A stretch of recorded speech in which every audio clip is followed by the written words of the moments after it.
Welcome to all of you once again in Ramarchan academy. आप सभी का बहुत बहुत स्वागत है।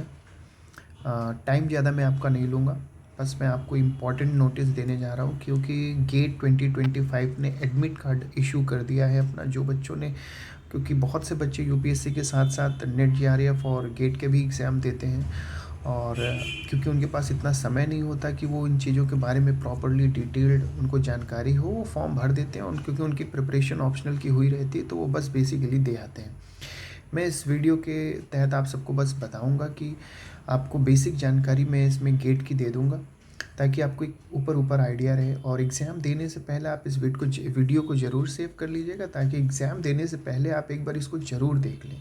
क्या क्या प्रिकॉशंस आपको लेने चाहिए, कैसे क्वेश्चन अटेम्प्ट करने चाहिए, क्या क्वेश्चंस का पैटर्न है, इसमें कितनी नेगेटिव मार्किंग है, कितने मार्क्स का पेपर है, क्योंकि ये सब जानकारी ना हमारे पास समय नहीं रहता कि हम प्रिपरेशन के समय क्योंकि और कोई इस पे बात करता नहीं है। आपने फॉर्म भर दिया है, आपको एक दिन जाना है, एग्ज़ाम दिया है, बस दैट शिट।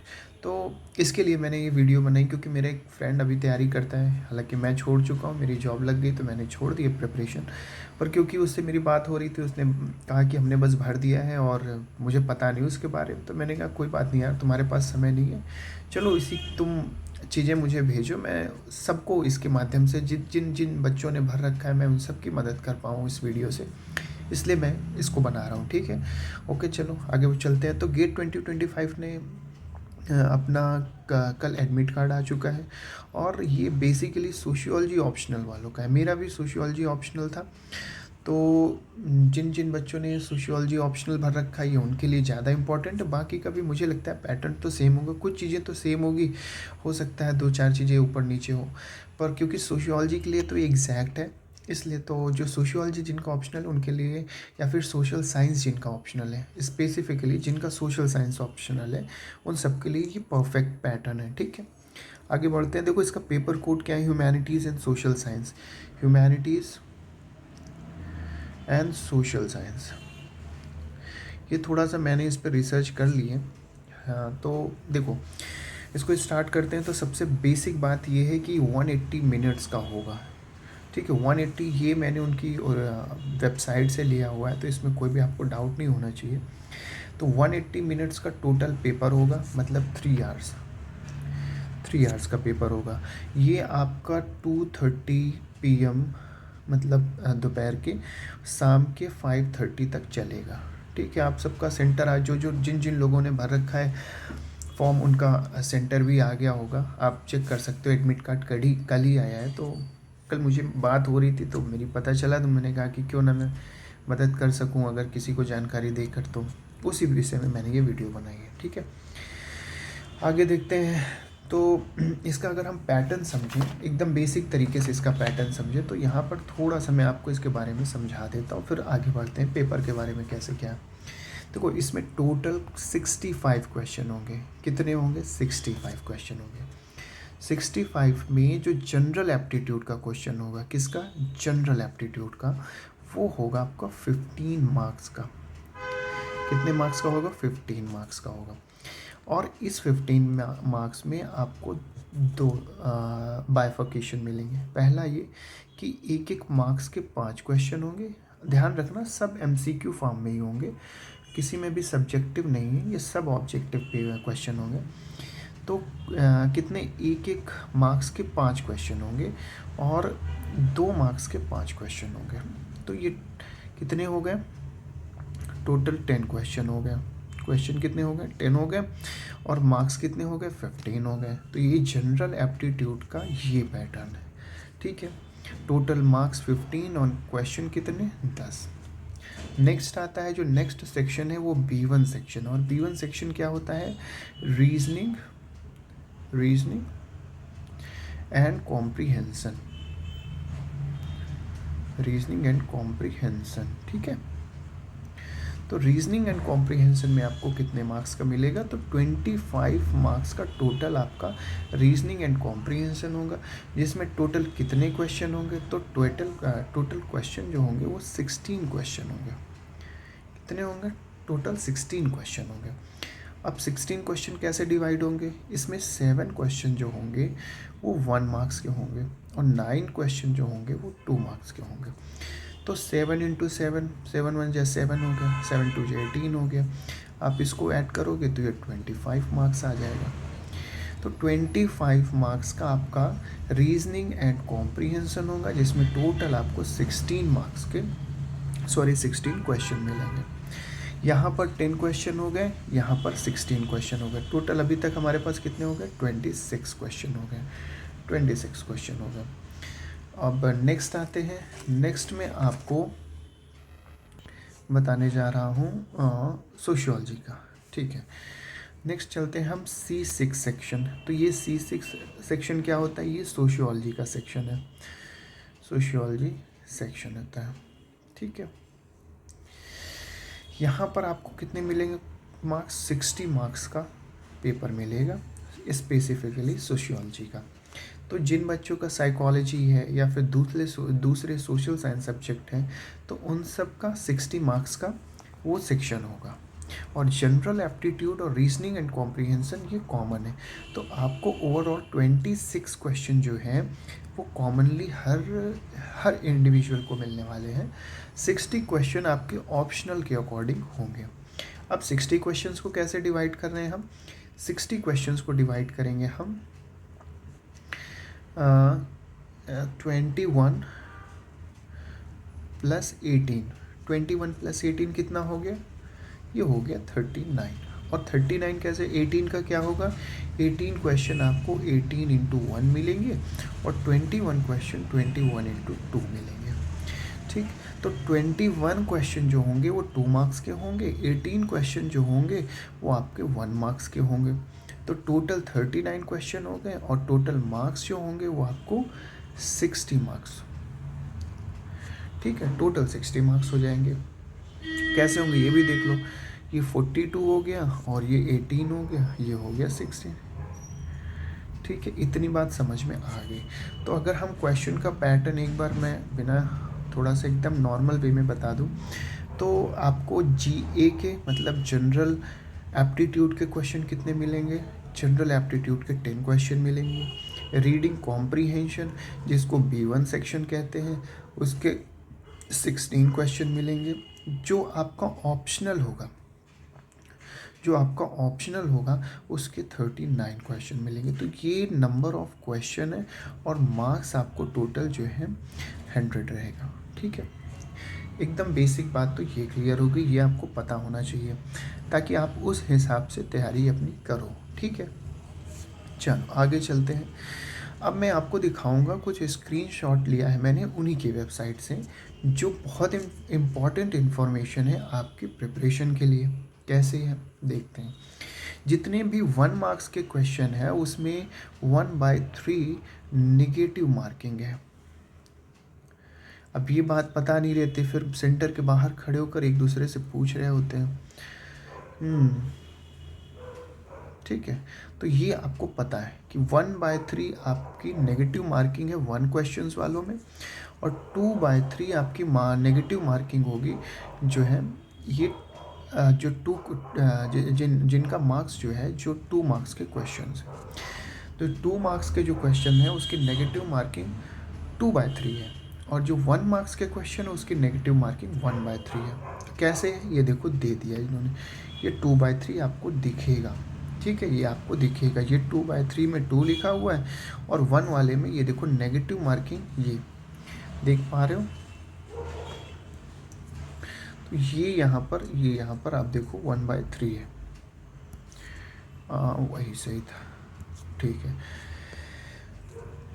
तो 1/3 आपकी नेगेटिव मार्किंग है और क्वेश्चन जो है आपका कितने का है, 1 मार्क्स का है। कितने का है, 1 मार्क्स का है और 1/3 नेगेटिव मार्किंग है। तो नेगेटिव मार्किंग हो गई क्लियर, कितने मार्क्स का पेपर हो गया क्लियर, कितने क्वेश्चन आएंगे ये हो गया क्लियर। अब आगे बढ़ते हैं और क्या इंपॉर्टेंट चीज़ें, कितने आवर्स का पेपर है, 3 आवर्स का पेपर है, ये बात क्लियर हो गई। 15 Feb 2025 को जो सोशल साइंस के सब्जेक्ट जिनके हैं 15 Feb एक सेकेंड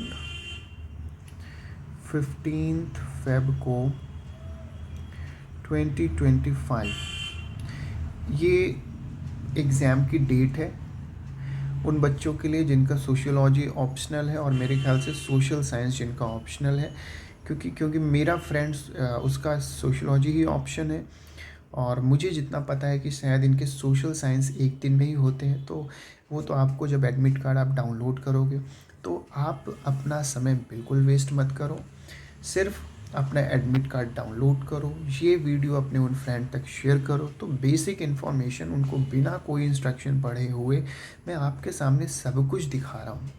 इसमें कोई भी ऐसा नहीं मैंने एडिटिंग नहीं की, कुछ नहीं किया, मैंने सिंपल स्क्रीनशॉट उनकी वेबसाइट से लेकर के, ताकि आप तक ऑथेंटिक इन्फॉर्मेशन रहे और आपका समय बचे, इस कारण से मैंने ऐसे रखा।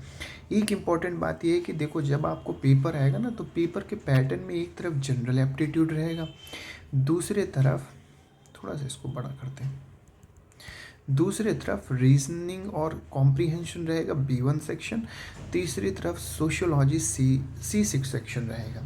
यहाँ पर मैंने कहा ना कि जिसका जो सोशल साइंस सब्जेक्ट रहेगा वो यहाँ पर रहेगा। अब आप जब इस पर क्लिक करोगे तो इसके सारे आ जाएंगे, इस पर क्लिक करोगे तो इसके सारे दिखा देता हूँ मैं। ये देखो सोशियोलॉजी पे क्लिक किया यहाँ पर, तो यहाँ पर ये सारे क्वेश्चन आ गए और यहाँ पर ये सोशियोलॉजी का सेक्शन आ गया कि टोटल इतने क्वेश्चन है। स्क्रॉल करते जाओगे तो आपको नीचे जाते जाना होगा, ठीक है। यहाँ पर देखो नॉन विजिटेड दिखा रहा है, कितने नॉट आंसर्ड दिखा रहा है, मार्क फॉर रिव्यू। आप यहाँ पर ये जो है ना, यहाँ पर अगर आप क्लिक कर दिए तो आप जब आपको ना यहाँ पे एक छोटा सा ऐसा डॉट दिखेगा, ठीक। तो जब आप पूरा पेपर सॉल्व कर लोगे और आपको चांसेस है कि ये आपको मे बी रिकॉलिंग में याद आ जाए, तो आप इसको फिर से एक बार, अगर आपके पास समय रहेगा तो आप इसको फिर से विज़िट करके थोड़ा रीड करके कोशिश कर सकते हो अटेम्प्ट करने का। पर ध्यान रखना कि नेगेटिव मार्किंग भी है, तो बहुत संभाल के पेपर करना। इसका कट ऑफ जनरल का बहुत ज़्यादा नहीं जाता, आई थिंक 65 से 70 to 75 तक जाता है। तो संभाल कर करोगे तो अगर आप 20-25 क्वेश्चन छोड़ भी रहे हो तो कोई इशू नहीं है। 1 मार्किंग अगर क्वेश्चन है तो 2 मार्कर कोशिश करना कि उस पर थोड़ा रिस्क भी है और थोड़ा वो भी, क्योंकि उस पर नेगेटिव मार्किंग भी 2/3 की है। तो ये होता नहीं, हीट ऑफ द मोमेंट, आपको जैसा क्वेश्चन दिख गया और आपका जैसा इंट्यूशन और आपकी रिकॉलिंग जैसी आ गई आप उस हिसाब से वहाँ पर कर लोगे, ठीक है। तो मार्क कर सकते हो रिव्यू के लिए, बाद में आप उसको रिव्यू कर सकते हो। आंसर्ड यहाँ पर हो जाएंगे कि जो आंसर्ड हो गए, जो नॉन आंसर्ड होंगे इधर होंगे। आप यहाँ पर मान लो यहाँ पर क्लिक कर दिए और आपको ये डाउट लग रहा हो और फिर बाकी कोई क्वेश्चन आपको लग रहे हैं कि नहीं सही है, पता नहीं ये सही है कि नहीं सही, आप यहाँ से क्लियर रिस्पॉन्स कर सकते हो। आप ज़रूरी नहीं कि आप किसी एक में आपको करना ही है। जैसे आप ऑफलाइन करते तो अगर आपने ऐसे सर्कल कर दिया तो आप इसको इरेज नहीं कर सकते हो, you don't have any option, ठीक है। अब आपको उसमें वैसे ही छोड़ देना है। यहाँ पर ऐसा है कि अगर आपने यहाँ कर दिया है, आप उसको वापस से क्लियर रिस्पॉन्स कर दो तो वो यहाँ से इस तरह से गायब हो जाएगा, ठीक। तो ऑनलाइन में ये अच्छाई हुई है कि आप मिस्टेक्स को भी सुधार सकते हो। अच्छा, एक बहुत इंपॉर्टेंट बात जो मैंने अभी तक नहीं बताई आपसे, कि यहाँ पर आपको ना एक साइंटिफिक कैलकुलेटर भी दिया हुआ है। यहाँ पर साइंटिफिक कैलकुलेटर दिया है, तो यहाँ पर बेसिक जो आपको कैलकुलेशन करना है, क्योंकि इनके सोशियोलॉजीज़ में और या फिर उसमें ना ये ऐसे देते हैं क्वेश्चंस ग्राफ से रिलेटेड, कैलकुलेशन चाहते हैं कि आप थोड़े कैलकुलेशन भी आपकी स्ट्रांग हो, क्योंकि रिसर्च जब आप करोगे तो रिसर्च में थोड़े से पाई चार्ट और इस तरह की कैलकुलेशन थोड़ी सी इम्पॉर्टेंट होती है। तो यहाँ पर ये चीज़ हो गई एक, तो कैलकुलेटर आपको दे रखे हैं, तो यहाँ कैलकुलेशन का बहुत बड़ा इशू नहीं है। बस इम्पॉर्टेंट ये है कि आपको ये चीज़ें पता होनी चाहिए। देखो two answer to negative marking 2/3, यहाँ पर टाइम आपका चलता रहेगा। यहाँ पर ये हो गया, ये रीजनिंग और ये सब मैंने इंपॉर्टेंट बातें आपको बता दी। इससे ज़्यादा आपको जानने की कोई आवश्यकता नहीं है। और जो बच्चे स्पेसिफिकली पढ़ रहे हैं यूपीएससी के लिए, जो इसकी प्रिपरेशन कर रहे हैं, उनको भी ये चीज़ें पता रहेंगी तो उनके लिए ईजी होगा, कुछ नया नहीं लगेगा जब आप पेपर में जाओगे। और अभी आपके पास 1 मंथ है, वन होल मंथ है आपके पास, उससे भी ज़्यादा है। पर मैं मान के चलता हूँ कि आपने थोड़े ब्रेक लिए और उसके बाद आपके पास जो बेसिक टाइम है, तो आप चाहो तो अभी, क्योंकि यूपीएससी वाले बच्चे जो हैं वो अभी सोशियोलॉजी के लिए पढ़ सकते हैं, बिल्कुल पढ़ सकते हैं, अभी उनके पास टाइम है। ऑप्शनल, क्योंकि ज़्यादा नहीं तो आप 1 एंड हाफ आवर भी दे दो, इतना तो आप दे सकते हो ऑप्शनल के लिए, एटलीस्ट 1 मंथ। तो बेसिक फैक्ट आप रिवाइज़ कर लो, और फैक्ट रिवाइज़ करके आप यहाँ पे अटेम्प्ट कर लो, तो थोड़ी आपको पता भी चल जाएगी कि आपकी प्रिपरेशन कैसी है। और एग्ज़ाम में अगर क्वालिफ़ाई हो जाते हैं तो आपके पास एक अल्टरनेटिव ऑप्शन भी रहेगा कि आप अच्छी जगह से पीएचडी कर सकते हो, बेसिकली आईआईटी से कर सकते हो। और ये बहुत ही अच्छी अपॉर्चुनिटीज़ है आपके रिसर्च के लिए, बहुत अच्छी अपॉर्चुनिटी है।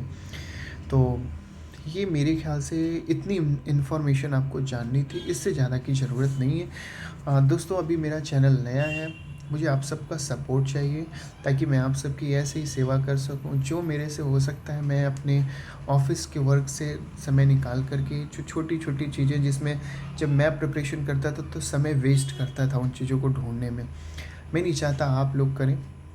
क्योंकि मार्केट में बाकी चीज़ें आपको हैं, पर कुछ बेसिक चीज़ें जो मुझे पता है, जब मैं प्रिपरेशन करता था तो उन बेसिक चीज़ों पे कोई बात नहीं करता था। तो मैं इसी तरह से कोशिश करूँगा कि छोटी-छोटी चीज़ें आप तक ला सकूँ, और मुझे भी मौका दीजिए आप सेवा करने का। तो जो कुछ भी आपको डाउट होते हैं किसी भी टॉपिक से रिलेटेड या कुछ भी, तो मेरे लिए ईज़ी रहेगा, क्योंकि मैं एक तरफ से कोई चीज़ नहीं पढ़ाने की अभी मेरे पास टाइम भी नहीं रहता।